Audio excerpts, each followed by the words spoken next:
เราสบายดีทุกคนเนาะตื่นเช้าเนาะก็เราจะเดินทางเมื่อปากเซ่เนาะ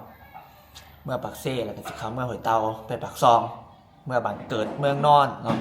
บอกว่าสิมีไผมาหับบ่คันบ่มีไผมาหับก็สิขี่รถโดยสารเนาะฮอดนั้นก็สิขี่รถโดยสารหมายถึงฮอดปากเซ่แล้วได้แล้วก็สิขี่รถโดยสารเนาะถ้าบ่มีจำเป็นแล้วเนาะไม่อยากเมื่อบ้านมื้อนี้เด้ตอนนี้เฮาอยู่เรือนครัวกำลังสิแต่งกินข้าวเช้ากันแล้วก็พอดีสิให้แฟนเอาไปส่ง อาหารเราวันนี้มีซุปหน่อไม้สมผักข้าวจีซีหมายซีหมายข้าวจีซีหมายครับแม่ไปใส่เกาะโอ้ก็ถามแม่มากกินข้าวพร้อมกันเนาะ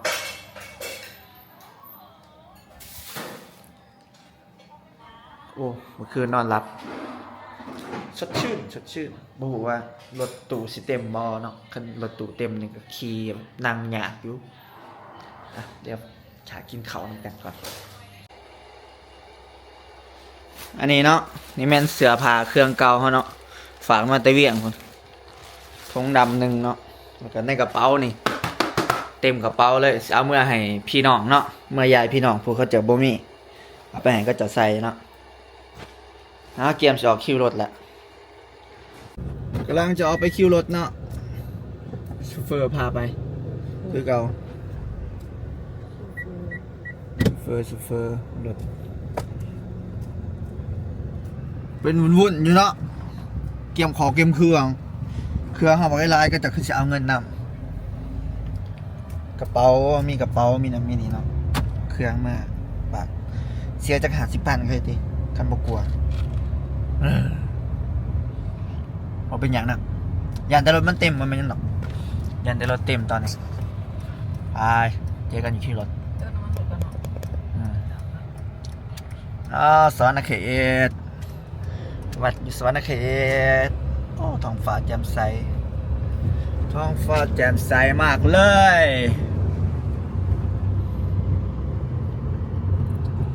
บรรยากาศเนาะบรรยากาศสวรรณเขตยามเศร้า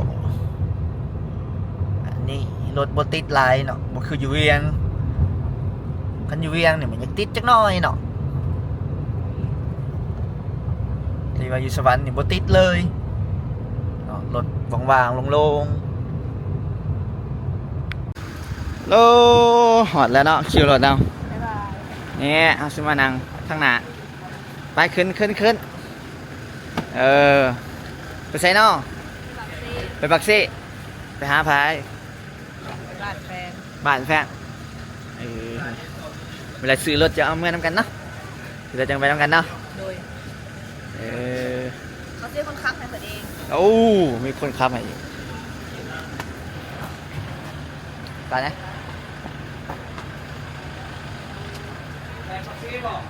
เราเจอกันปักซี่ไปเลยปะลายถามเขากันติแมนประมาณรถเต็มนี่เขาจองทางหนาเนาะนี่กระเป๋ามาปลาเลยจองทางหนาเลยบอกเจ้าของรถตื่นไหมจะง่ายเขาเด้อไปเขานั่งหนาเด้อ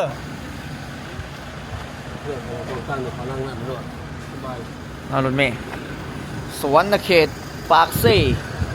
ค่ารถ150,000เนาะ150,000กับประมาณ7 เหรียญ7 ดอลลาร์8 ดอลลาร์กับบุฟเฟ่เนาะแต่ว่าบัดเมื่อแค่นี้เอื่อยเข้ามาปักเซ่เนาะเมียน้องเอมาปักเซ่กับพอดีขี่รถเขาเมื่อบานนำกระเจ้าเลยโชคดีไปว้าวกี่อย่างครับอ่ะไม่ได้พุ่งมาเบียงโยเจอกันอยู่เบียงเนาะเจอกันอยู่เบียง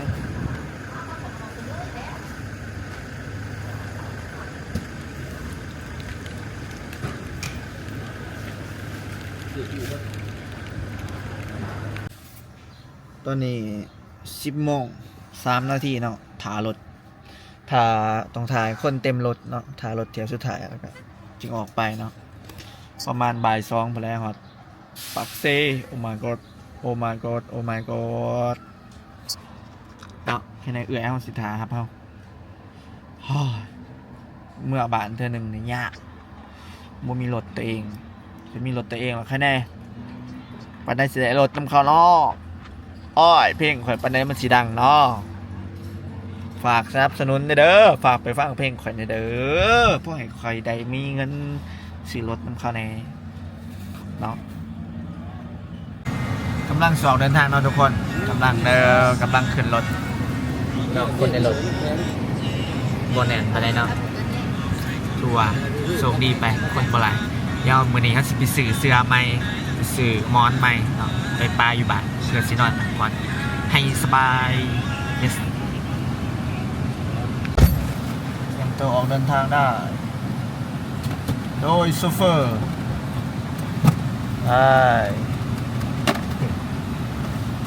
เจอกันปักซี่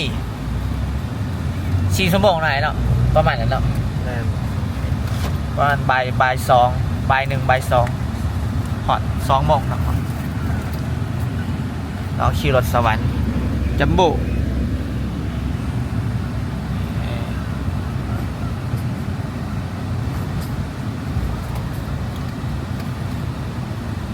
นี่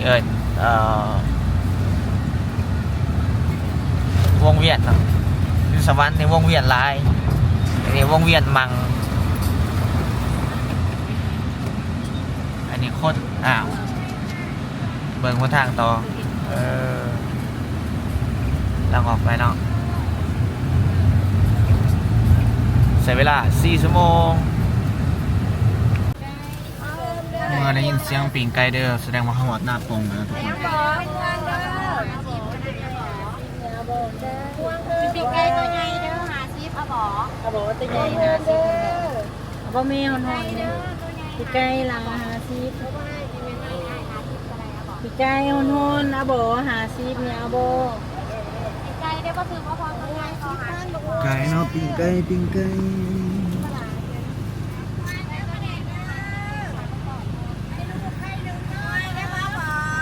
ไก่เลยเหรอก็มักม่วงไข่ลูกไข่หนึ่งไข่ลูกไข่ดึงข้อเลนเนี่ยดมมาบ่เอาบ่ไข่ลูกไข่ดึงไก่เนาะขึ้นค่ายเดี๋ยววันนี้เราสิได้ประมาณ300,000เนาะก็มีคนซื้อเนาะมันบ่มีคนซื้อได้เนาะแต่ละมื้อก็จะกระดิกคายเบิดเพราะว่ามีคนซื้ออยู่เนาะใครอยากก็ซื้อเนาะเฮาบ่ทันอยากบ่ได้ซื้อเนาะครับเนาะไก่หอดปากเซ่แล้วถึงทางแล้วหอดแล้วนะทุกคนหอดแล้วปากเซ่มีคำตอบปากเซ่หอดแล้วเนาะและต่อไปเฮาสิหาอ้ายมาครับแล้วก็เมื่อบาทก่อนสิเมื่อแวซื้อเสื้อก่อนเนาะซื้อเสื้อนุ่มๆเมื่อนอนอยู่เฮือนก่อนเนาะมันสิเป็นจังไดโอเคนี่เครื่องผงดำหนึ่งเนาะเครื่องเก่าแล้วมาให้พี่น้องในกระเป๋านี่ก็แมนนี่กระเป๋านี่ก็แมนไฮเลยนี่เนาะเครื่องเขาแต่แถมมีแต่ตัวนี้แต่ไม่ได้เครื่องเก่าหิวเขาตอนหิวเขาเนาะไปหากินเขากันปากเสียแต่หิวเขาเลยยูคิวรถผัดบะหมี่เอียงขายบะหมี่แบบว่าข้าวเปียกข้าวยังไงนี่อันนั้นมาจะใส่ชมเหนือมาจะชมเหนือสิไปใส่นี่กับเวียงสิกับเวียงโอ้มาอยู่ปากเสบอ่ะวันนี้อยู่จากนั้นมา2 เมตรโอ้มาทาง2 เมตร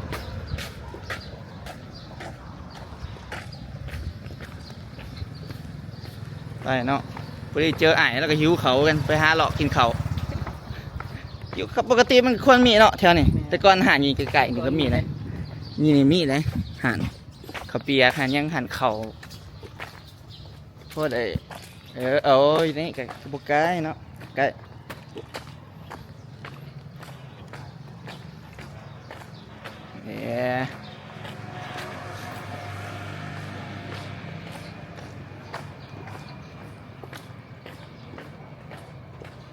ไปเนาะนี่มันปากเซ่ ทั้งหนามันเขาเอิญโอท็อปเป็นไงเป็นเซ็นเตอร์เป็นศูนย์การค้าแต่ก่อนก็จะอันให้แบบเป็นมอมาเป็นมอเนาะคือบรรยากาศปากเซ่นี่อาหารคล้ายเครื่องกองบุตร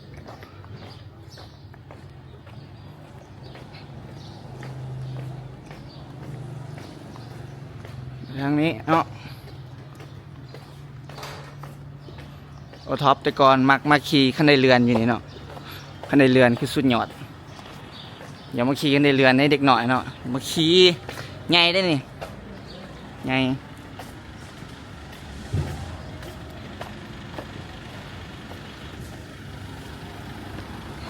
เนี่ยขนมจือว่าผิดมันสิมีห่านยังแถวนี้เนาะ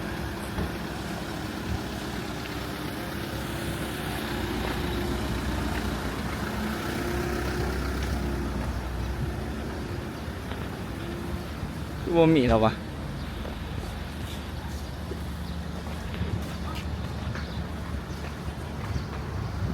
โอ้นี่มีแล้วเจอแล้วห่านข้าวเปียกห่านเฟิร์สที่ต้องการมันอยู่นี่เนาะเปียกเฟิร์ข้าวเปียกก็เฟิร์เปียกไว้ดีมีข้าวเปียกยังไงนะ เดี๋ยวนี้จะเจ็ดเซนเดียว เส้นสียังโดยใส่ห้าบดซอง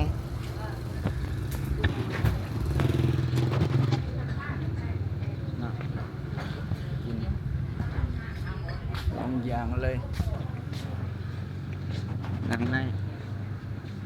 โอ้ยยิ้วขาวคนยิ้วขาว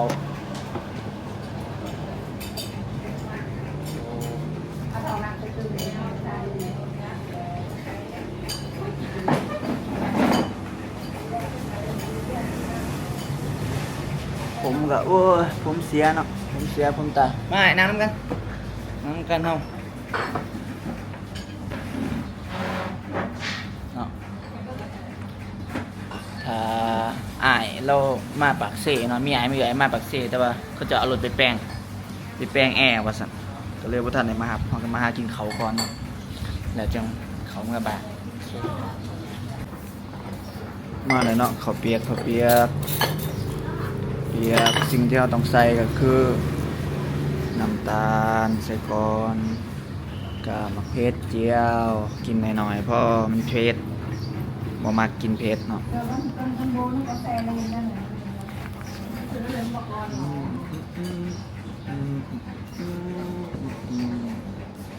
สดให้เบิ่งคำนี้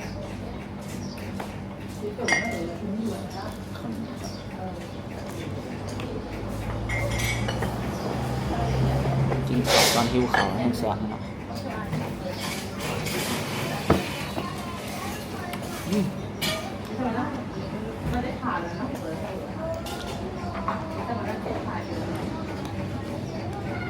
ที่ว่าเราบอกพิกัดถึงเลยแล้วบ่านะอเมซอน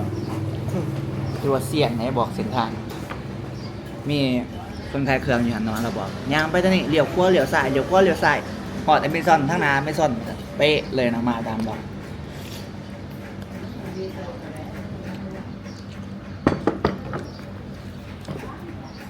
มีน้ำซ่าเสริมให้พร้อมเนาะ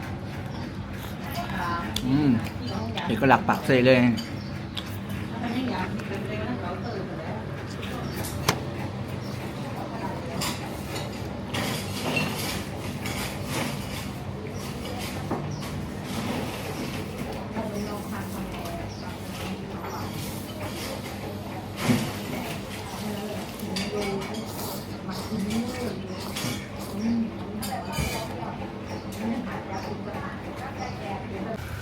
กินแล้วนะทุกคนอิ่ม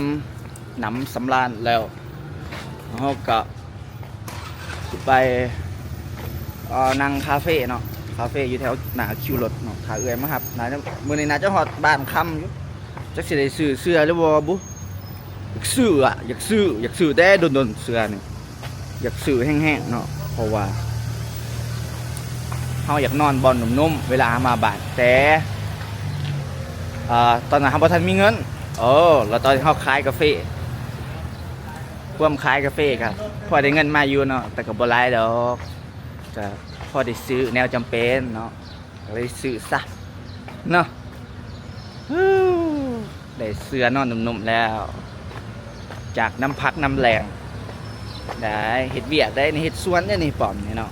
บ่ได้สบายได้เฮ็ดสวนกาแฟเดี๋ยวสิพามือเบิ่งสภาพสวนว่าเป็นจังไดมันเฮาก็เจอวิกฤตเนาะก็ถือ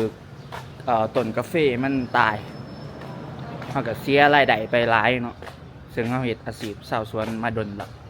เนาะก็มาเฮ็ดเพลงนั่นนำหาเงินบ่มันง่ายเลยยากหาเงินยากเติบแต่ก็เอาพอได้อยู่ได้กินไปก็ดีไปเนาะดีกว่าบ่มีอะไรเฮ็ดจังไดเนาะครับเนาะโคตรสุขก็ได้สู่ชีวิตไปหานางคาเฟ่กินกาแฟเย็นๆนำกันเนาะ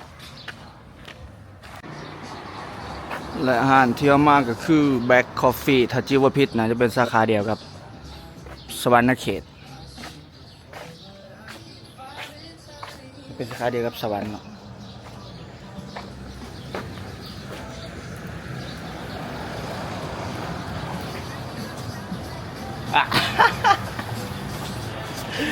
เจอก็ดูจักเด้อเบิ่งเด้อว่าไผล่ะเจอคนดูจัก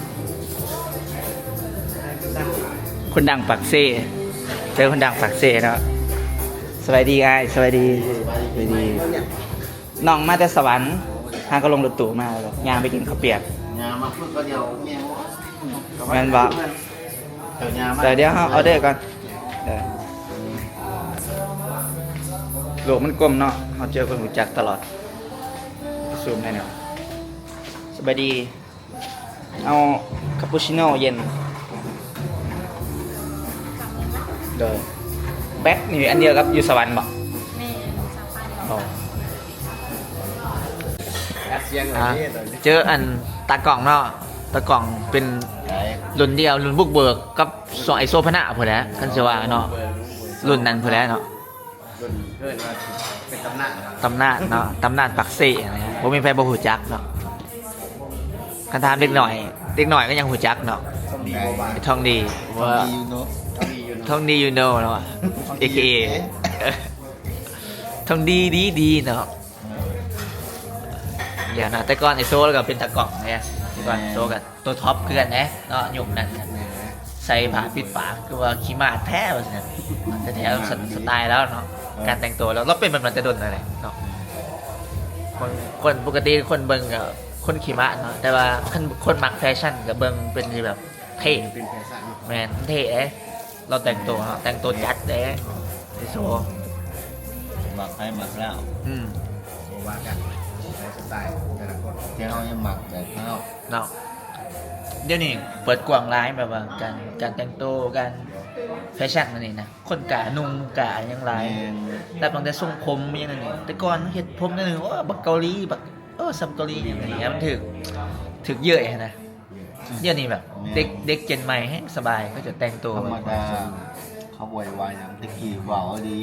เบาจนบกะนุ่งเสื้อขาวใหม่ไปโรงเรียนจนบก คือกังกันเดียว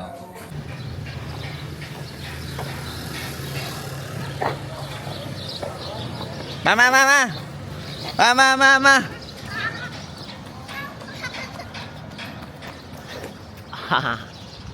ดึงแล้วไปพอไหมเอาเครื่องไอ้มาหับแล้วเนาะมาหับแล้วขอบใจเด้อฝากเครื่องให้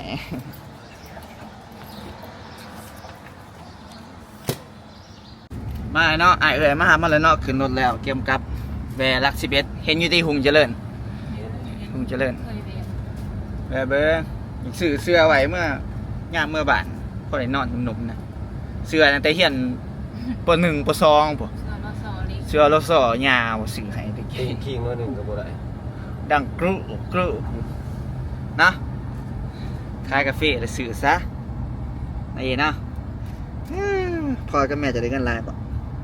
โมไหนนะ ได้นะ กาแฟตายเว้ยได้อยู่เนาะ กาแฟเลยดิ แต่ปีเดียวนะอดเอาอีก2 ปีขึ้นใหม่ 40จดปีนี้ เนาะเดี๋ยวเมื่อเบิ่งสวนอ้าวใครให้เบาแน่ใครให้แน่ใครให้แน่เอ้าไปลงปิดก่อนโทรศัพท์ปิดไว้ก่อนปิดไว้ก่อนเนาะเลินมาซื้อเสือนอนเนาะ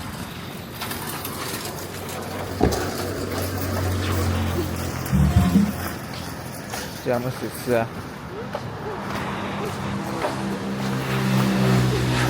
อาณาจักรเสือมีแต่เสือนอนเนาะ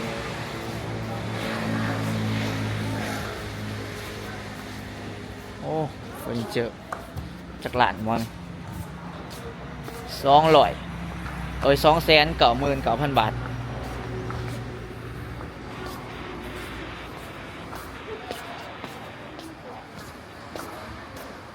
โอ้โซฟางามเลย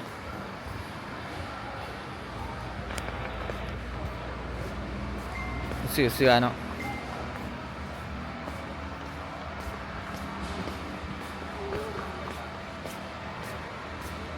สบายดีเขาอยากมาเบิ่งเสืออันเขาจองแมนสยามพละ โอ้มันบินเด้อ บินจองโปร อันไอ้ใบเคาน์เตอร์ใหญ่บางนั้นเด้อ วันไหนเนาะ ไปซื้อนั่นนี่ก่อน จะลายลีเนาะเฟอร์นิเจอร์เลยเต็มอายะเลยว้าวมาสื่อเสือเบิ่งเสือเอ้ยเถ่าเลยเนาะหาสื่อแนวอันนี้เนาะเอาลูกเอาเมียเหรอหาสื่อแนวนั่นแหละเด้ย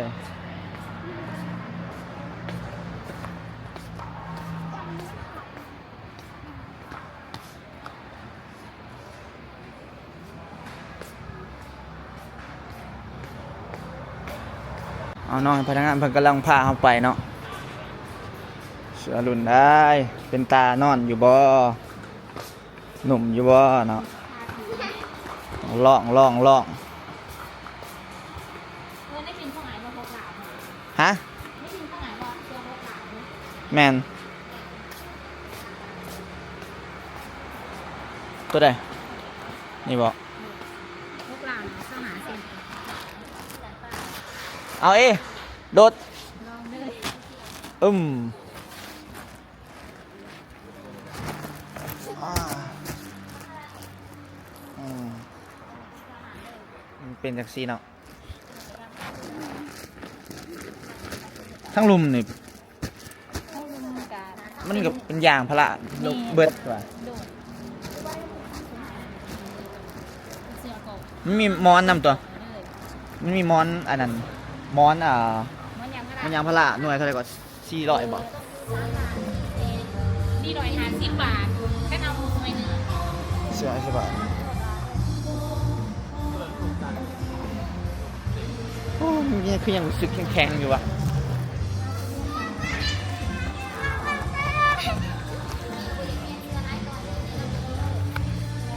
ยังรู้สึกตึงๆอยู่เนาะมันกระหนุ่มอยู่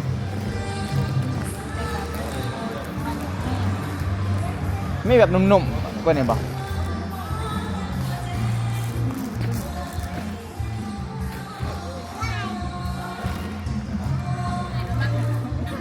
นุ่มนุ่มแบบนี้แต่แบบนี้เลย นุ่มแบบหยวบ แต่ต้องเป็นสปริงหมดแล้ว ๆโอ้บ่มักละสปิโอ้ย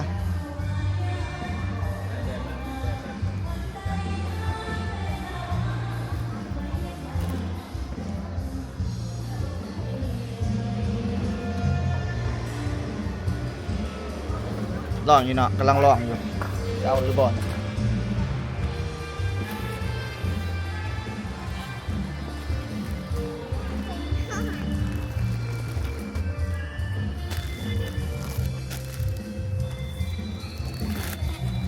ตัวนี้กับตัวนี้ต่างกันมา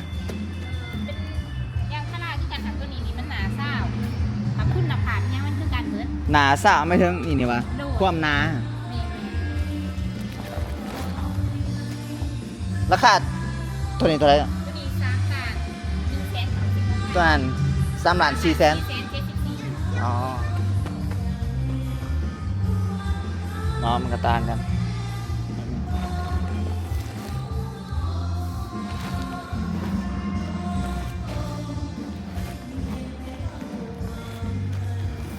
สปริงบ่ตัวนี้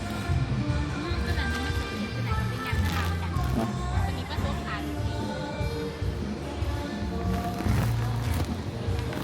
โอ้หรือว่ามันขาดทงยางวะมันก็เลย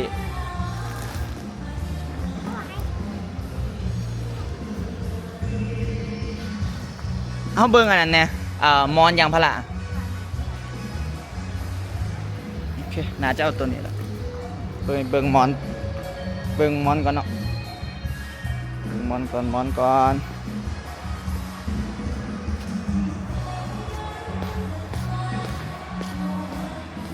เบิ่งมอนเด้อพระจิซอยสื่อกับซอยได้เด้อโอ้โซฟามีแต่งามๆเลยใส่ไปใส่เหือนเด้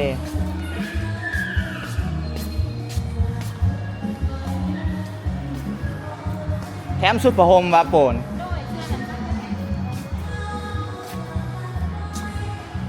สุดประโฮมมีผาปูบอลผอมมันบ่โอเค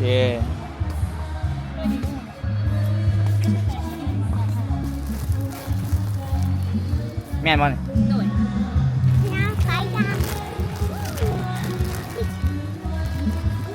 เอาหน่วยหนึ่งเท่าไหร่ก่อน450 แม่ที่เรา 400นะ แค่เอาไปคู่หันไปร้อย มีเกรดเดียวมันบ่หรือจะไหนนี่ก็ต่างว่ะ ที่กันเลย โอ้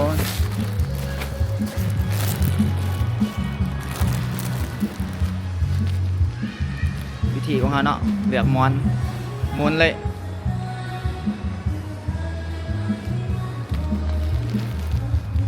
อ่ะเอาตัวนี้ อะไรหนึ่งวะ แมนตัวนั้นเอาตัวนั้นแหละแล้วก็อันนี้ เปล่าเนาะ แมน เดี๋ยวเดือด ก็สุดประโฮมเลือกสีเลือกสันมีสีธรรมดาอยู่ตีสีล้วน เดี๋ยวก็มีโมเมนต์ด้วย ๆเนี่ย จะเป็นสูตรซุ่มนี้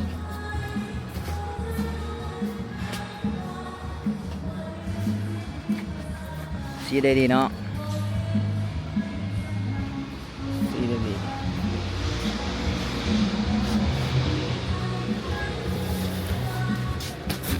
นี่สีนี่เขียว เดี๋ยวเขียว สีแบบฝาเข็มๆบางอย่างโอ้ย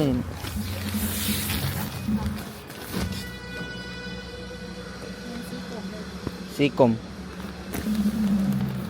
เอาตัวนี้อ้าวได้แล้วสื่อเครื่องบ่อยากเนาะสื่อง่ายๆไปจ่ายเงินกันเลยร้านเสาซื้อให้บ่าวในอยตีกี่ได้กาแฟหลายเอ๊ะซื้อให้บ่าวเดี๋ยวบ่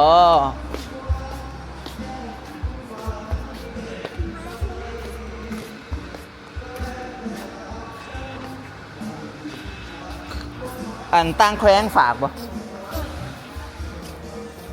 แพงบ่คนฝากต่างแขวงโอ้หอยคะแนนนี่มันเอาอยู่หน้าอาหารก็ฝากนี่ต่างกันได้ไดมีโปรยังไงฮะ ให้เจ้าหน้าหาทางนี้ดูให้เป็นแบบไหน อ๋อ แล้วถ้าตังแท้มันต้อง บ่ได้แถมให้อ๋อโซฟาสุดนี่เท่าไหร่นี่สีฟ้าๆนี่ อุ้ยมันคือสาวประมาณงานเขียวแล้ว และมันเท่าไหร่ล่ะ โป๊กทำนานไป 6 ล้านไปประมาณนั้นแมันบ่ฮะมื้อหน้าจะสิมาเบิ่งตึมโอ้มันมีตำหนิเนาะนะเอ้าเรียบร้อยเสือเอา ในเสื้อมันมีอันไหนบ่แบบมีดกรีดบ่มีเนาะโอเครถวิโก้คันนี้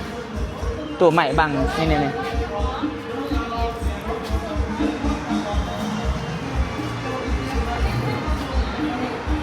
จ่ายเงินเนาะบัดนี้เนาะได้เสื้อหมอนผ้าห่มเสื้อเนาะบัดอาเมียเนี่ยบ่ต้องซื้อใหม่แล้วอาเมียเอาตัวนี้แหละเนาะ เสียเงินเสื้อ3 ล้าน4 แสนผม48 2,800,000 3 ล้าน 6 3 ล้าน 7เกือบ4 ล้านเนาะเบิดเกือบ4 ล้านมื้อนี้เอาเพื่อการนอนที่ดี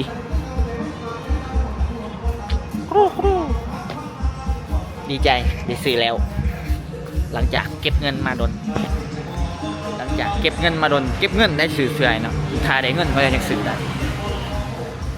เอาเดี๋ยวถ่ายตอนไหนเงิน3,787,000ประมาณเกือบ$200เนาะโอเค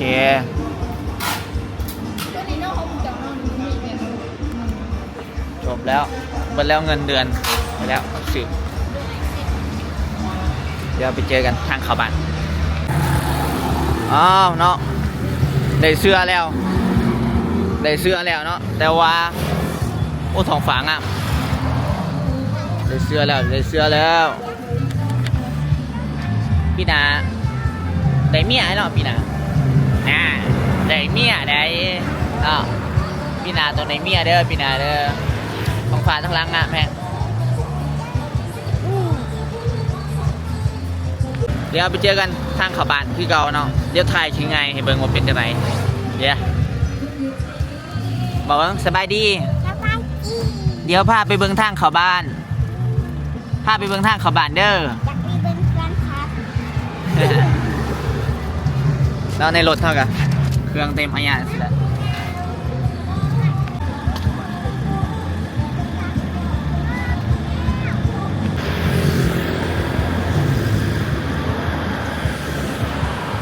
โอ้ดาวแฟคทอรี่อันนี้ห้องงานดาวเนาะงานดาวนี่คือโรงงานดาวเฮืองกาแฟดาวเฮืองเนาะดังที่สุดในประเทศลาว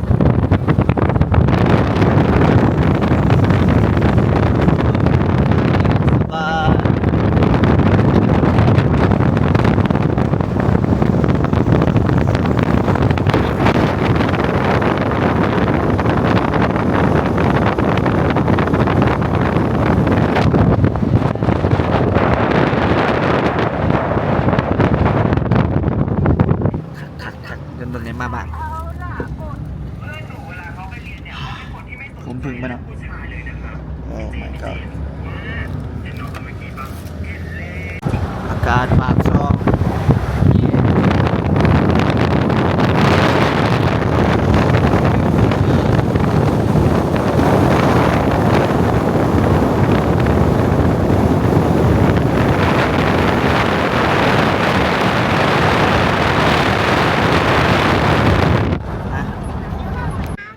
ทางเข้าบ้านแล้วเนาะเนาะทางเข้าบ้านเนาะหมดแล้วทางเข้าบ้านเดี๋ยวมันก็ลำบากแล้วโอ้ my god อากาศเย็นเนาะอากาศเย็นสดชื่นวิวดีอากาศดีโอ้เป็นตานอนพักผ่อนเนาะด้วยผ้าห่มใหม่ๆคักเลย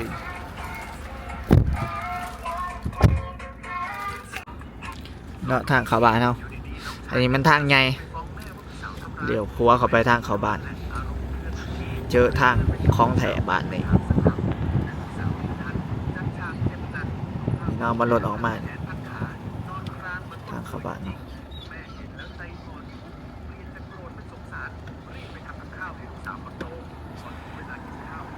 โอ้รถกับเที่ยวลายเด้ทางอย่างอยู่แต่รถกับเที่ยวลาย แห้งเที่ยวหลายทางแห้งอย่างเนาะนี่ดินแดงน้อยๆคุ้มน้อยๆเนาะว่าทางหลาย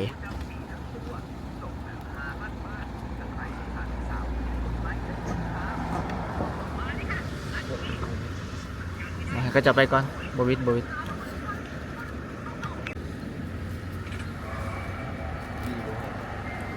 ินละหักเลยหักมาตรงนี้เลย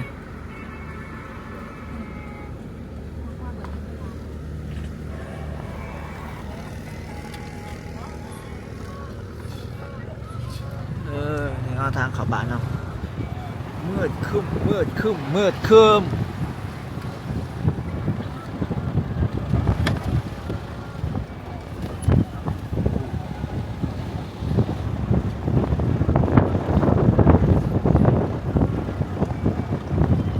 เข้าไปอีก12 ลักเข้าไปอีก12 ลักประมาณ40 นาทีคันไหวกันสากันชั่วโมงหนึ่ง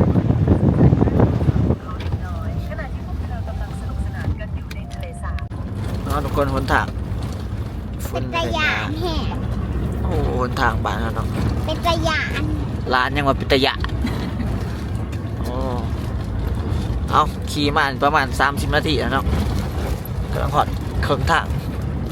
เอาสู้ๆสร้างหอดบ้าน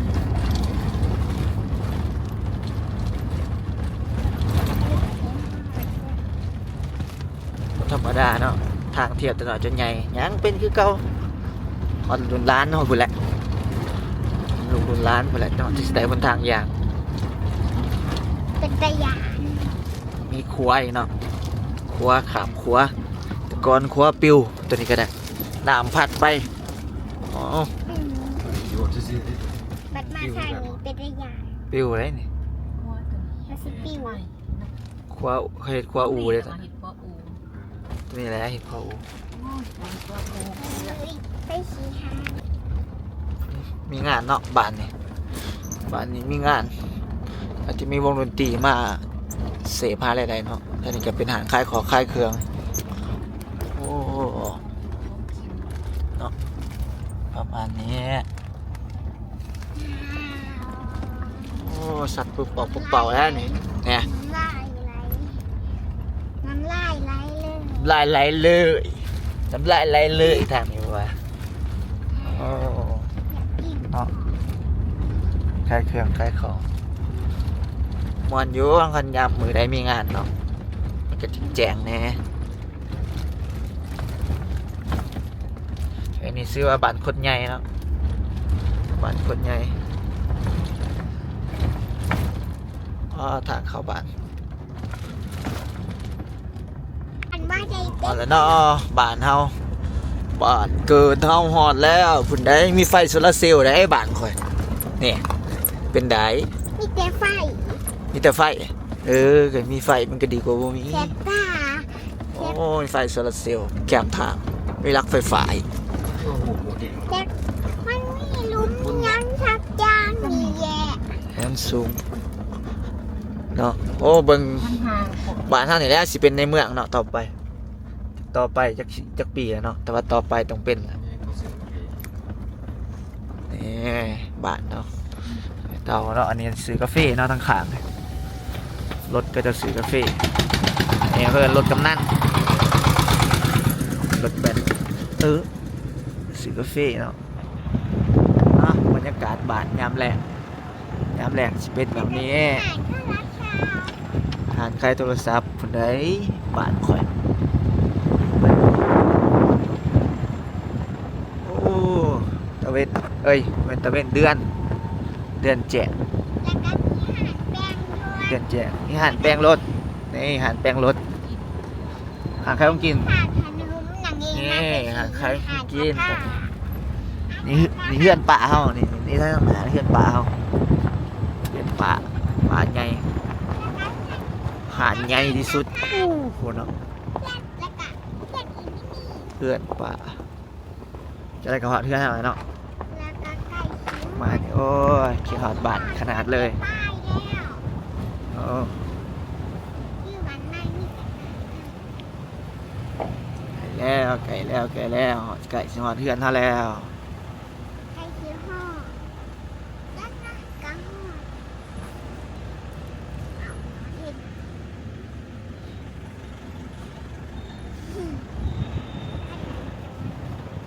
ฮอดแล้วเนาะ ใครซื้อห่อยาแล้วก็ห่อ นี่เฮือนยาเฮาผมสายมือนี่เฮือนยานี่เฮือนเฮาเองนี่แหละนี่เนาะเฮือนเนาะ ไอ้ป้ายก็ชี้อยู่ นี่รถวิ่งอายเนาะอยู่เนาะรถก็สิเป็นรถอายเฮาเต็มอายะอยู่เลยนี่มีแต่รถโอ้ มันมีเสียงเกิบ เออคลิปนี้ก็สิจบไว้สำเนียงก่อนเนาะเดี๋ยวเฮาสิมาไขเสื้อให้เบิ่งคลิปหน้าเนาะเดี๋ยวแกะเสื้อให้เบิ่งโอเคขอบใจทุกคนที่เบิ่งคลิปนี้เด้อแล้วเจอกันคลิปต่อไป